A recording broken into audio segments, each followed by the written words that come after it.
Hey, what's up, guys? I know this probably isn't what you were expecting when you clicked on this. Right now, you're probably thinking, wait, what the fuck is this? I've been gypped. This is not a Mortal Kombat video. But au contraire, it actually is a Mortal Kombat video. Uh, Truth be told, I didn't really want to do post-commentary. I guess there is technically still post-commentary, because I'll be talking about it while playing the game. But I don't know, I just feel really weird just recording just my voice without a controller in my hand. So, here we go. Out of the four characters, I only played Sub-Zero and Liu Kang for the most part. The most I really did with Kenshi and Katana was check out their frame data, some of their basics. I know Katana has an infinite currently, but I'm sure they're gonna patch that by the time the next beta rolls out. But it would have been really cool to try that out myself. Other than that, the game feels really smooth. I've noticed going back to MK11, I just can't do it. It's too. I don't know. I don't know what it is. It just doesn't feel right anymore. But my favorite so far has to be Sub-Zero. I mean, Liu Kang's basically the same. They even give him his same kicks with that gap from MK11. But yeah, Kenshi and I'd say Kenshi and Sub-Zero probably got the biggest changes and most attention. I mean, Katana definitely got an overhaul, for sure. But I mean, she's still doing stuff you'd expect Katana to do. If that makes any sense. If I were to actually rank them, I mean, currently with the state of the game being broken, I'd say Katana is probably the best just because of her infinite. But again, that's gonna change real soon. But if it wasn't for that, everyone's saying Sub-Zero is the best. I don't know. I do really like him. He's definitely my favorite. I guess the reason why he's considered the best is because he has good counter zoning / neutral, and he does well up close as well. So I suppose that makes sense. Well, I could definitely see how Liu Kang could maybe suffer to zoning, even though he himself is decent at zoning. But in order to get like a lot of damage out of him, you really have to get in close. Like Sub-Zero, he's got like that freeze or whatever. He has his ways of closing the gap. So does Katana. Kenshi does too. So the stuff he can do is really insane. I've seen some gameplay of, I think Sonic fucked him like a 50% in the corner. I think it was a meterless too, which is crazy to me. So, shout out to all the pros out there who could just make stuff up like that on the fly. That's insane.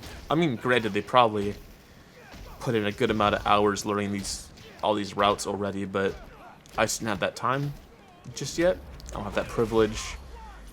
Unfortunately, I'm probably gonna have to work during the time the next beta rolls out, but I'll definitely still be able to play it. It just sucks, so I'm gonna fall behind a little bit, but that's fine. I mean, other than that, I'd say Sub-Zero's stagger game is really good. You can really bait people into thinking you're gonna do that his low after his forward 1-2. You can just stagger that all day. People just let it happen. And then if you throw out the kick every now and then, I mean, it is punishable, but then they're gonna be expecting that at some points. If it's a good player, they'll probably know it's a bait. But yeah, like it's still something you can throw into the game. Sub-Zero's low is really good. I'm a big fan of low hitting back threes.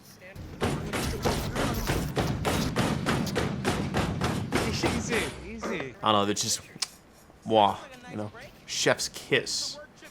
Something so good about it, where you can convert off of below. I'm glad they kept that feature he had in MK11. Man, I can't wait for the next beta, man. I really want to play the game again.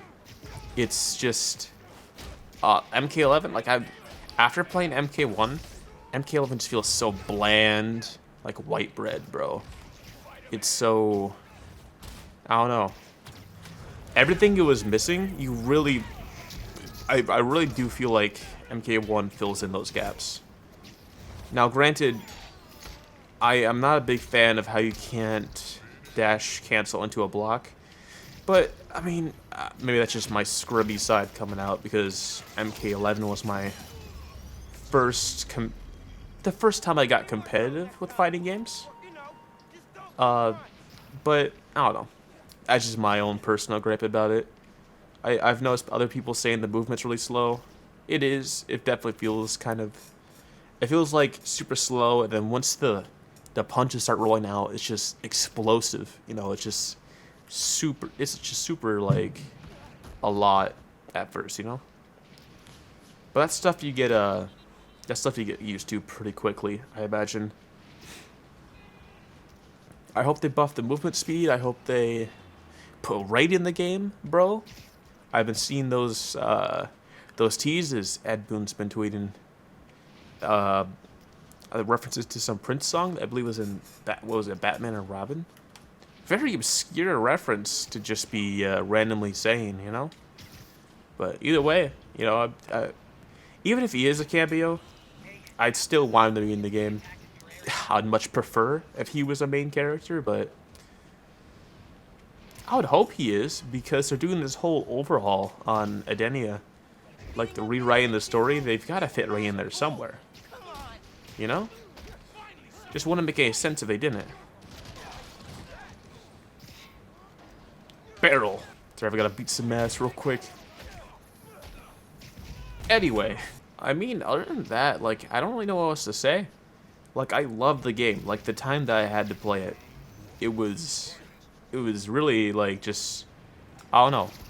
It's the first, like, closed beta I was really able to ever get into, so it just feels really special to me. I mean, other people who have gotten into, like, probably the Street Fighter 1, who have already gotten into some sort of beta, like early access type thing. I mean, it probably doesn't seem like a big deal, but to me it was. And I don't know, the game was really fun. I had fun, like getting good at the game. You know, like the game is much like MK11 in some ways. As far as neutral goes, it's a lot like MK11. The only thing that changed is that projectiles can clash, or even other projectiles if amplified. And I mean, that was in MK11 with Sub-Zero's Ice Ball, but I'm glad they gave it to kind of every character, at least so far they have. I'm just really, I really feel like that was like a problem with MK11, and was how much zoning there actually was. But they seem to have listened to the fans so far, and I hope they continue to do so. Because this game, it set itself up really good, really nicely. And it would just be a shame if they threw it all away with such a nice, fresh start, you know? But I don't think they will. They seem to have everything under control for the most part. They did a good job trying to keep this, everything about this game under wraps. Like, obviously it got leaked by the head of their company or whatever. Also, what the fuck is he? Okay. Anyway. Yeah, obviously the game got leaked that was going to come out this year. But honestly, it's not really a big deal. If anything, that just got people's spirits higher, you know? Like, oh my god, we're getting all these fighting games in the same year? That's insane. So I really don't think that it's going to affect the game poorly in any way whatsoever, you know? At least I don't think it has. I don't know, man. I'm just hyped, man. I don't know how you guys feel about it, but I'm just so excited to get, like, into this game and to try and climb the ranks and get higher. Because, I mean, I feel like I got really good at 11, but there were some people that had such a head start on me. Because I got into it probably, like, I didn't really start trying to get good at it until the last combat pack came out. Like, after it came out, even. So the fact that I got as good as I did in such short a time, I think I did okay, you know? And seeing as how it was the first game I was trying to learn frame data in, understand plus frames. I mean, it was a slow process, but going into this game, knowing what I learned in the last game, I'd like to think that I did pretty good starting out, you know? My win rate, I mean, it didn't show you on PlayStation, but I didn't lose that often. I'm kind of hyped about that. Now, granted, I know that loss number is going to go up over time, because obviously I'm not going to be the only one getting better. Holy shit. But honestly, I'm ready to say goodbye to MK11. You know? Like, it had a good run, but man, it was just missing something. I mean, I really don't know what else to mention. Like, I was expecting to have more to say, but all I could say is that I'm really excited to see what they have in store for us. The team at NetherRealm, they seem to be doing a fantastic job, and I just can't wait until the next time I get to get my hands on the game. You know, it's gonna be so nice getting back into it, and it seems to be doing pretty okay for the channel too. I mean, it's gotten my hopes back up for trying to do videos again. It seemed to line up perfectly after getting my setup together. I've said this a million times already, I'll say it again, but I will always appreciate everyone who watches my videos and actually gets the kick out of them. Like, you guys are the best. Like, you guys supporting me, like, giving me feedback, like, that's what matters, you know? The one-to-one is so nice. And I frankly just can't wait to... I'm really excited to see, like,